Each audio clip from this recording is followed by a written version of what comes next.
Some already argue, Mr. Ambassador, in Washington that the long-time engagement policy with China, in their words, has failed, and therefore they will look at China as a rivalry or even opponent. So in that regard, how would the hope that you have just illustrated be translated into reality?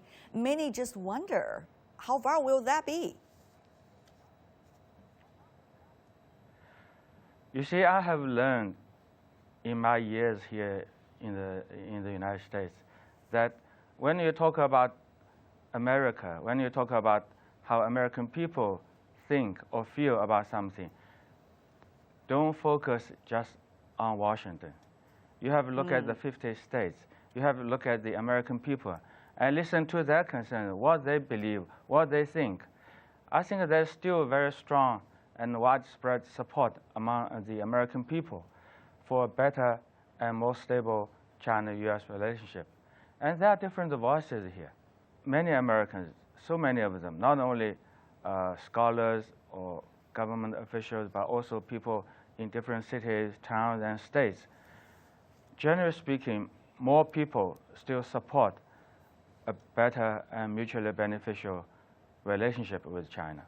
I think it's very irresponsible to talk about or even advocate a new Cold War, decoupling, and new wars, technological or scientific wars between the two countries. I think that this is very irresponsible behavior. And these rhetoric goes against the tide of history.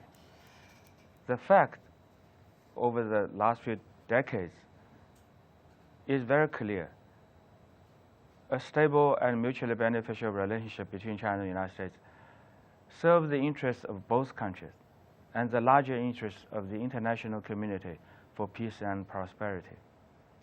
We certainly should continue to do that. I think our optimism is based on the assessment, on the understanding of the real and long-term interests of our two peoples. So if everybody could agree on this long-term mutual interest between our two peoples, the choice is clear. Cooperation is the only choice that we should make.